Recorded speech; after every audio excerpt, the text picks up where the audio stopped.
Bismillahirrahmanirrahim. Nawaitu ta'zima wa ta'lim wa tadhkura wa tadhkir wa naf'a wal intifa' wal ifadah wal istifadah wal hatha 'ala tamassuki bi kitabillah wa sunnati rasulih sallallahu alaihi wasallam wa du'a ila al-huda wa dalalati 'ala al-khair ittiba'u wajhillah wa qurbi mardatihi subhanahu wa ta'ala.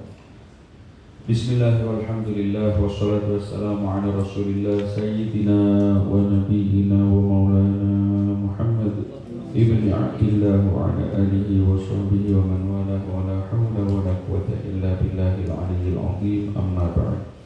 Rabbi shrah li sadri wa yassir li amri wa hlul 'uqdatam min lisani yafqahu qawli amin amin ya rabbal alamin. Alhamdulillah, segala puji bagi Allah yang senantiasa memberikan nikmat kepada kita, khususnya nikmat iman dan Islam, sehat dan sempat.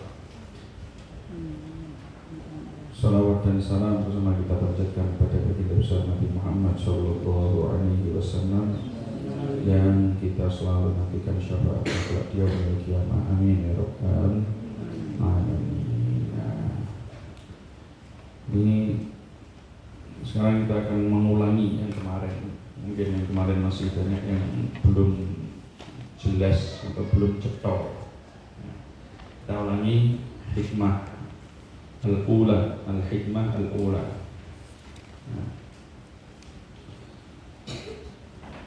Al-khalqu ma'al haqqi la yakhlu ahadun minhum min an yakuna fi ihda da'iratain, da'iratul rahmah atau da'iratul hikmah. Faman kana al-yawm fi da'iratir rahmah kana ghadan fi da'iratil fadl. Faman kana al-yawm fi da'iratil hikmah kana ghadan fi da'iratil adl. Ini kemarin sudah kita buktikan, sudah kita bahas sedikit. Kita akan memahami ulang.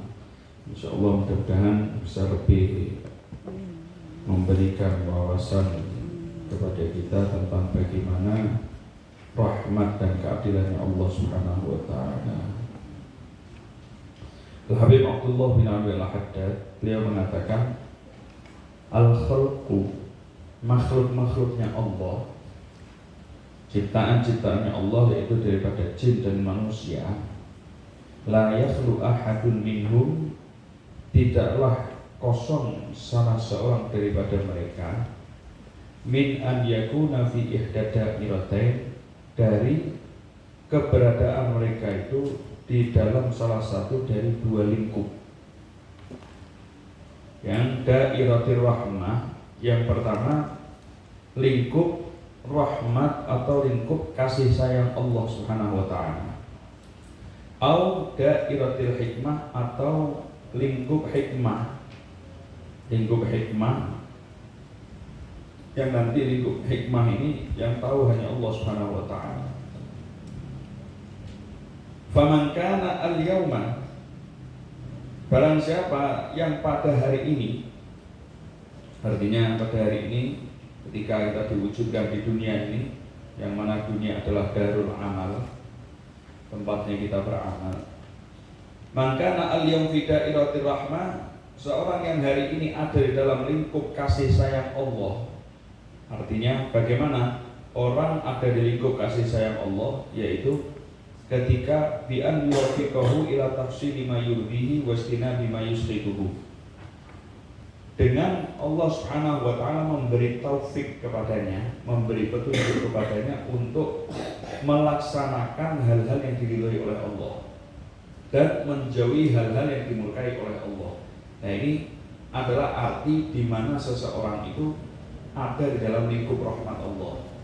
Nah, jadi ketika kita memahami lingkup rahmat itu gimana? Ketika seseorang dia itu mengerjakan ibadah dan menjauhi maksiat, ini berarti dia ada di lingkup rahmat. Saya pahami ini ya sampai sini ya. Ketika seseorang ibadah, dia tidak bermaksiat kepada Allah, berarti dia ada di lingkup rahmatnya Allah, ada di dalam kasih sayangnya Allah Subhanahu wa taala.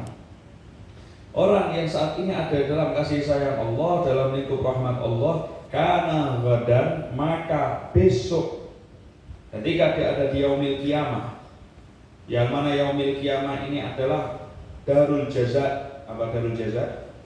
tempatnya pembalasan. Ya, darul jaza tempatnya pembalasan. Maka kelak dia di yaumil qiyamah fi dairatil fadl, maka dia itu ada di dalam lingkup anugerah Allah Subhanahu wa taala atau dalam kedermawanannya Allah Subhanahu wa taala. Maka seseorang yang dia itu mendapatkan rahmat dari Allah, dia melaksanakan ibadah, ketika dia mau sholat, ketika dia mau untuk melakukan puasa, ketika dia mau untuk belajar, ketika dia mau untuk menghafal, ketika dia mau untuk beramal, maka dia itu sedang diberikan rahmat oleh Allah Subhanahu wa taala. Ketika ada seorang yang dia itu ingin mengerjakan maksiat, kemudian ingat sama Allah Subhanahu wa taala sehingga dia berhenti dari mengerjakan sehingga dia berhenti atau dia tidak jadi melakukan maksiat, berarti dia itu ada di dalam rahmatnya Allah Subhanahu wa taala. Nah, seseorang yang dia itu beruntung mendapatkan rahmat dari Allah Subhanahu wa taala, yang mana nanti balasan daripada amal soleh yang dia lakukan itu, yang mana amal soleh itu timbul dari rahmat Allah Subhanahu wa taala, balasannya dia akan mendapatkan ampunan, dia akan mendapatkan nikmat kubur, dia akan ditempatkan oleh Allah Subhanahu wa taala dalam surga yang penuh dengan kenikmatan-kenikmatan dan lain sebagainya. Semua balasan-balasan itu yang dia dapatkan la yakunu mustahiqqan lahu bi'amalihi. Dia itu tidak berhak mendapatkannya dengan sebab amalnya. Nah, karena tadi kan katakan, maka kelak dia itu ada di dalam lingkup atau dairatul fadl, ada di dalam lingkup anugerah dari Allah, pemberian dari Allah Subhanahu wa taala. Artinya segala sesuatu yang dia dapatkan, nikmat kubur, surga, kemudian nikmat kubur, surga, kemudian diampuni dosanya, diringankan hisabnya dia, itu semua bukan sebab amalnya, tapi sebab anugerah dari Allah Subhanahu wa taala. Itu merupakan pemberian dari Allah. Nah, itu merupakan kedermawanan Allah Subhanahu wa taala. Sebagaimana Rasulullah sallallahu alaihi wasallam, beliau bersabda, "Lan yudkhila ahadan amaluhu al-jannah." Lan yudkhila ahadan amaluhu al-jannah. Tidak akan pernah amal seseorang itu memasukkannya ke dalam surga. Tidak akan pernah amal seseorang itu memasukkannya ke dalam surga. Nah, jadi bukan amal yang memasukkan ke dalam surga. Sampai kemudian para sahabat tanya, "Wala anta ya Rasulullah?" Walaupun engkau wahai Rasulullah? Wala la wala ana, kata Rasulullah. Hatta aku, walaupun aku sekalipun. Walaupun aku sekalipun, bukan karena amalku aku kemudian bisa masuk surga, masuk surga Allah Subhanahu wa taala, bukan. Illa an yataghammadani Allahu bi fadlin wa rahmatin, kecuali ketika Allah Subhanahu wa taala memberikan aku, memenuhi aku dengan rahmatnya, dengan anugerahnya, maka baru aku bisa masuk ke dalam surga Allah. Nah, makanya kemudian Rasulullah bersabda, "Fasaddidu wa qaribu." Fasaddidu, maka lazimilah untuk melaksanakan kebaikan, untuk melaksanakan kebenaran. Wa qaribu, dan dekatilah kebaikan. Ini Rasulullah SAW nih. Rasulullah itu tidak mau memaksa kepada umatnya. Rasulullah tidak mengatakan sampailah kamu kepada puncak daripada amal, dan tapi Rasulullah SAW selalu dekatilah kebaikan, selalu lazimilah untuk melaksanakan kebenaran, dan selalulah untuk mendekat kepada kebaikan dan orang-orang yang baik. Kalau misalkan Rasulullah mengatakan sampailah kamu kepada puncak kebaikan, wah ya. Tapi Rasulullah SAW ini rahmat, beliau itu nggak mau menyulitkan umatnya. Gimana? Dekatilah kebaikan. Nah, dari hadisnya Rasulullah SAW ini, ini menunjukkan bagaimana seseorang itu jangan juga dia itu memiliki sifat ujub dengan amalnya. Ujub dengan amalnya. Meskipun dia itu adalah orang yang sudah menghatamkan kitab, ratusan kitab, bahkan ribuan kitab, bahkan dia itu sudah mengarang kitab, dia sudah menghafalkan banyak kitab Al-Quran, Taurat, Zabur, Injil, hafal misalkan, ya. Jangan terus kemudian merasa dia itu adalah lebih dari orang lain. Jangan terus dia merasa lebih selamat daripada orang lain. Jangan. Kenapa? Selamatnya dia bukan karena hafalannya, bukan karena karangan kitabnya, bukan karena amalnya, apapun itu bukan, tapi semua adalah karena rahmat Allah Subhanahu wa Ta'ala. Kita perintahkan untuk apa? Untuk kita melaksanakan amal kebaikan itu. Nah, kemudian kalau misalkan berkomentar tentang cerita di atas, bagaimana Rasulullah SAW mengatakan tidak akan bisa seseorang itu masuk ke dalam surga dengan amalnya. Nah, terus di dalam Al-Quran itu ada udkhulul jannata bima kuntum ta'malun.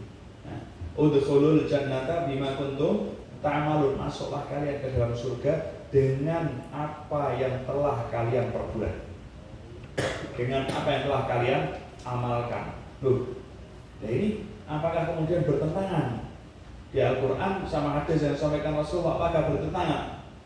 Jawabannya tidak bertentangan. Ini saling berkaitan. Tapi di dalam hadis yang ditiadakan itu adalah istiqomah. Istiqomah ke hak. Istiqomah itu hak, berhak atau tidaknya seseorang itu. Ya, istiqomah itu dalam hadis tadi tidak akan pernah amal itu memasukkan seseorang ke dalam surga. Artinya yang dinafikan di dalam hadis itu, yang tidak akankan dalam hadis itu adalah tidak akan berhak amal itu memasukkan seseorang ke dalam surga. Tapi yang berhak memasukkan orang ke dalam surga apa? Rahmat Allah, fadlnya Allah Subhanahu wa Ta'ala. Yang dimaksud dalam hadis itu. Tapi yang dimaksud di dalam ayat udkhulul jannata bima kuntum ta'malun itu adalah secara zahir. Amal itu adalah sebab masuknya seseorang ke dalam surga secara zahir. Nah, secara zahir. Nah, itu. Kemudian wa man kana al-yauma fi dairatil hikmah, dan barang siapa seseorang yang pada hari ini ada di lingkupnya hikmah, fi dairatil hikmah, dalam lingkup hikmah. Orang yang ada dalam lingkup hikmah itu di mana? Sekiranya dia itu ditakdirkan oleh Allah Subhanahu wa Ta'ala untuk mengerjakan sesuatu yang tidak diridhoi oleh Allah. Artinya maksiat. Seseorang ketika dia itu melaksanakan maksiat, maka dia itu ada di dairatul hikmah, ada di dalam lingkup hikmahnya Allah. Kenapa? Karena ketika seseorang melakukan maksiat, itu tuh ada hikmah di dalamnya dari Allah Subhanahu wa Ta'ala yang tidak diketahui oleh Allah, yang tidak diketahui oleh siapapun kecuali Allah Subhanahu wa Ta'ala. Nah, jadi ini dari sini juga jangan sekali-kali kita itu meremehkan ahli maksiat, orang yang bermaksiat. Jangan. Kenapa? Karena kita nggak tahu hikmah apa yang terkandung di dalam apa yang dia lakukan. Yang tahu hanya Allah Subhanahu wa Ta'ala.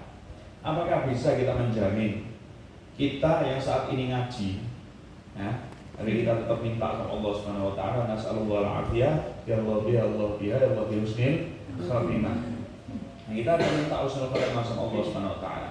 Tapi pertanyaannya, apakah kita bisa menjamin sekarang ini kita yang ngaji di sini, di akhir nanti kita bisa husnul khatimah? Bisa jamin tidak? Ada satupun yang bisa jamin.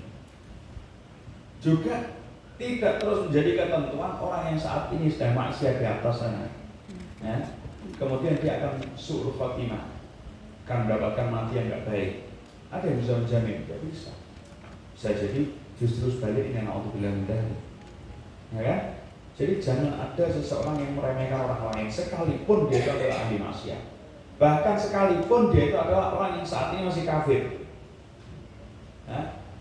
Jangan pernah meremehkan. Kenapa? Karena bisa jadi dibalik sama Allah Subhanahu wa Ta'ala.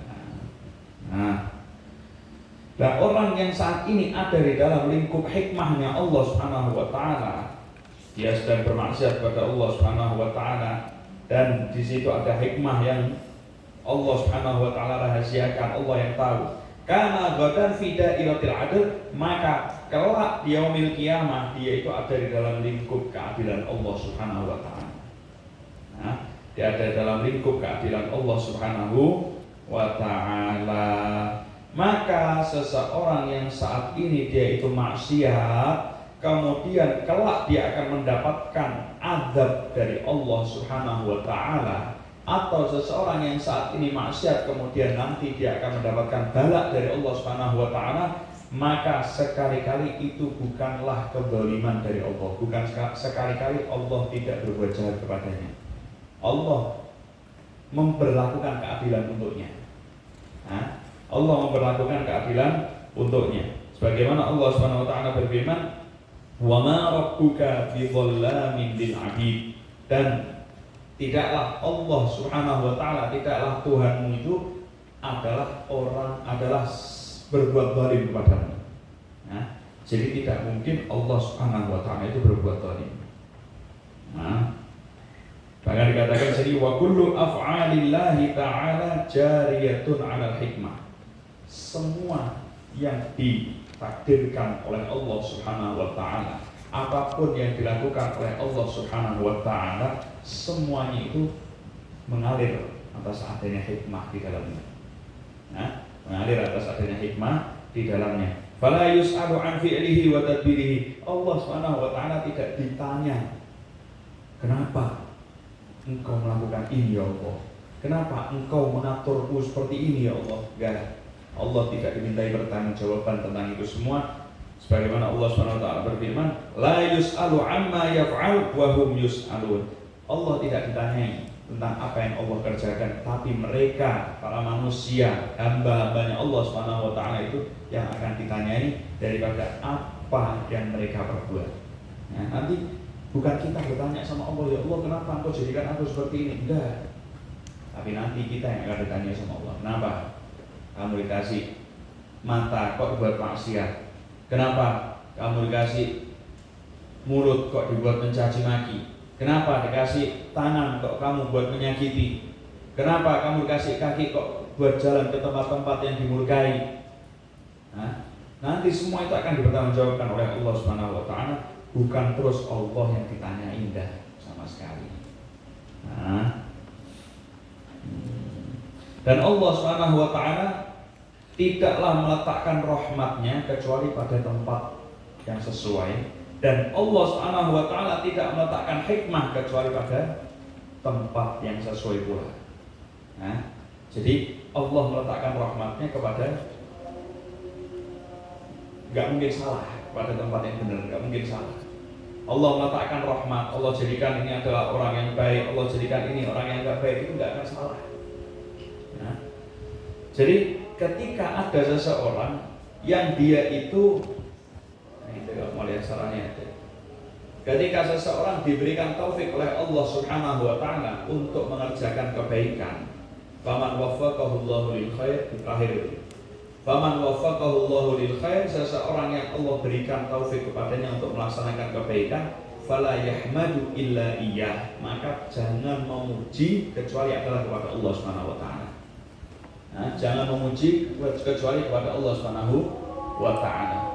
Gak patut kita memuji, misalkan kita melakukan kebaikan, ya kita bersedekah karena ada orang yang memberikan, karena ada donatur misalkan gitu.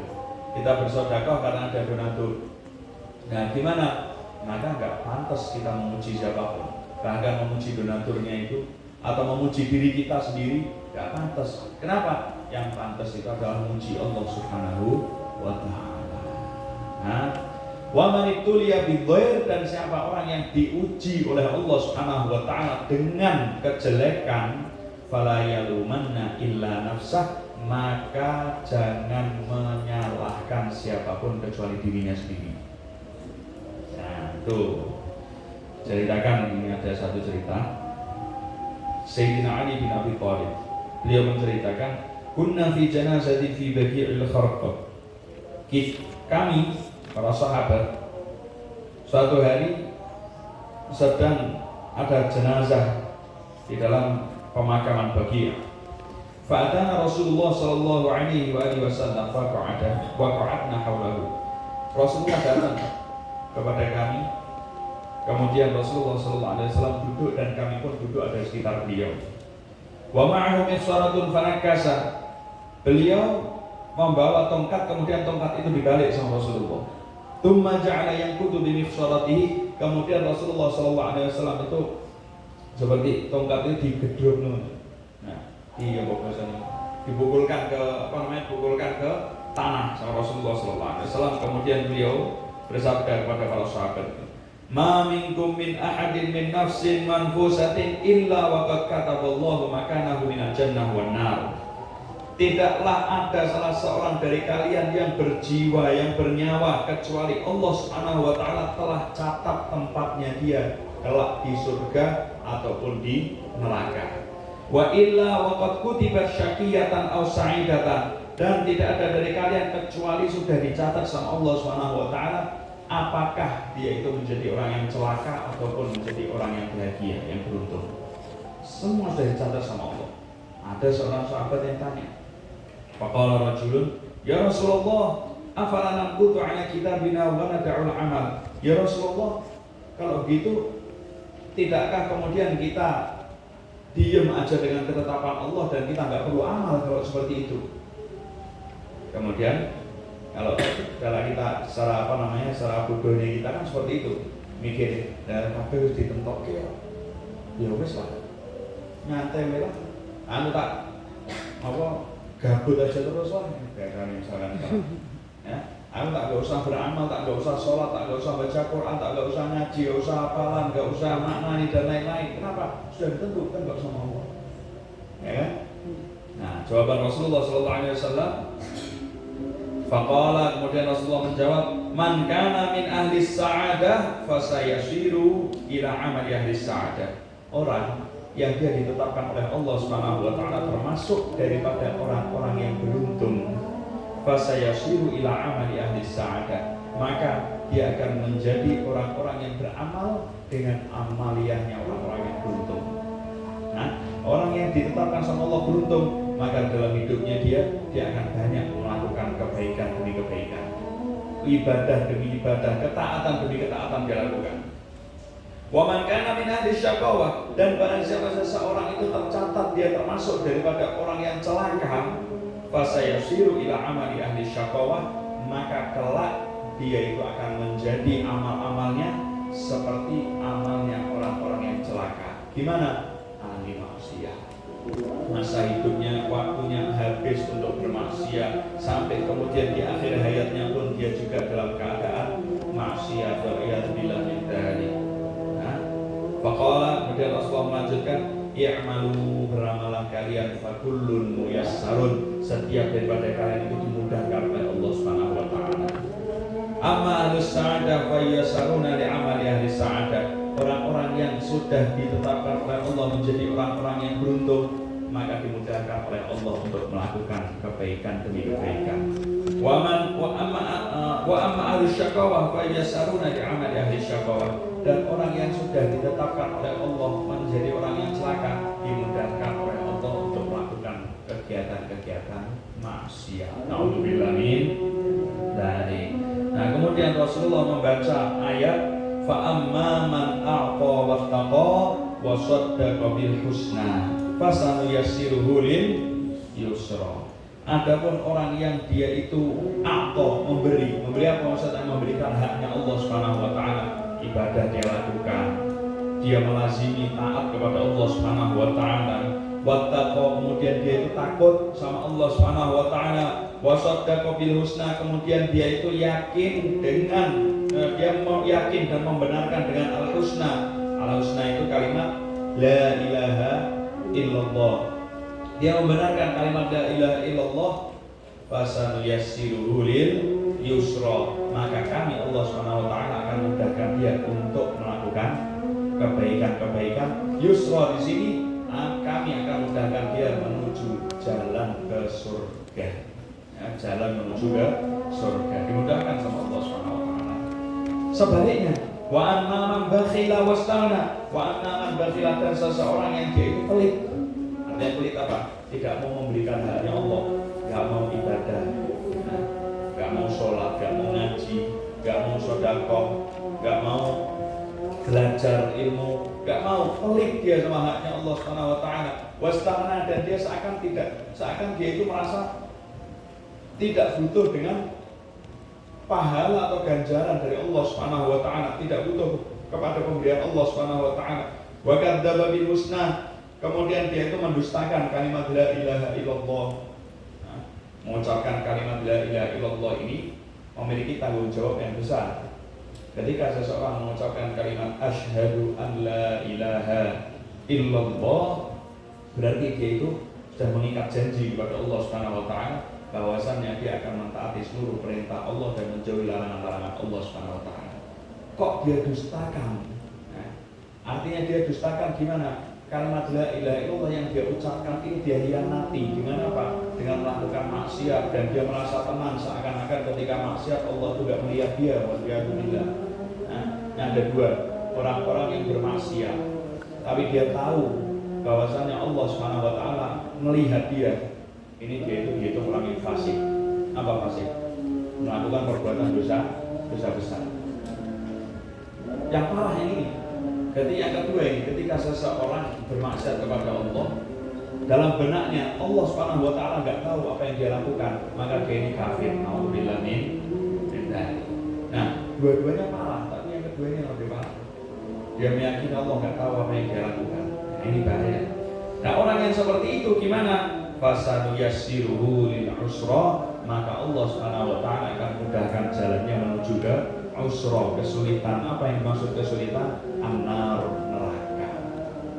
Nah, jadi dan terus kemudian ketika seseorang yang ada di dalam maksiat, kemudian dia menjadi orang yang disiksa oleh Allah, maka Allah itu zalim, Allah itu berbuat jahat kepadanya? Tidak sama sekali. Nah, kembali tadi, Allah Subhanahu wa taala itu melakukan keadilan kepadanya, memberlakukan keadilan kepadanya.